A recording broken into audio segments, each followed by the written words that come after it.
زه په شب قدر کې وم او یو سړی و چې داغه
سات چې تیر شو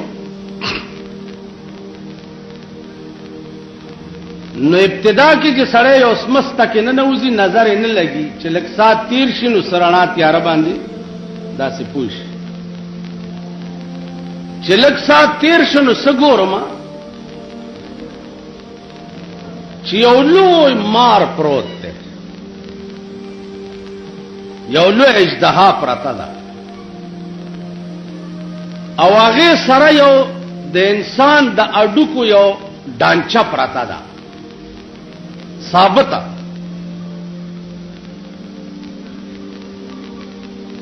او د هغه مار په سر باندې د دې نو کومره یو لړم ده تک سپین لړمانو کې ډېر اقسام خدای دې امان راکړي دې زمکه لاندې هغه اشیاء دي چې الله دې ته امان راکړي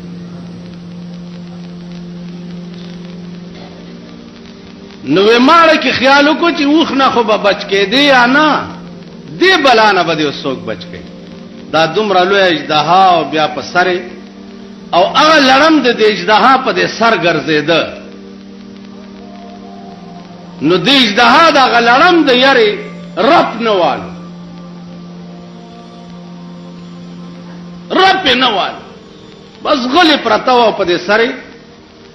سر سر غوندي आवाज د دې لړم زما غوګو ته بمراتلو او ډېر په قهر لک سات بچ تیر شنو دا سر نه بکوشو او ور برغه د دې مړی د ډانچې ته به یو ټک ورکو چې ټک به ورکو نو دا ډانټه به ټوله داسې وچون کېدا بیا برغه د دې په سر به ګرځیده بیا به سات پشکوش بیا به ورغه د دې سر لا به ټک ورکو د دې مړی د سر لا نو بیا به داسې چنګ غوندي आवाज پکې وشو اډکه مې خیال وکړ چې لا نو دغه اوخه په دې بوتاړ باندې یو چک پیو لګول او بیا ته ووت نو دا اوخره ګنجله کښو او د حالاړه ډېر سات تیر شو دا اوخ خوځي نه مال چې جوړ مر شو و دا سرنګ نه چې زم راوتم نو دا اوخ پروت ته عمر دی په دې خېټه کې مې یو لته ورکړه چې بیړه دې غر کښه په ما دې سم مرګ تیر و چې لته مې ورکړه تر ګوډې ګوډې مې خپه پکې نه نواته چې نن وته هو چې خپل می ترويست بیا زما خپینم غوخه دوړېدل شروع شو و هسپتال ته یوړم ډاکټرانو ویلي چې اله زرت د بیخ کې د خپل پرې کوي کې ټول بدن اوس سخاکی نو دا خپل را نه بیخ کې پرې کړه ځکه زما د خپل نشته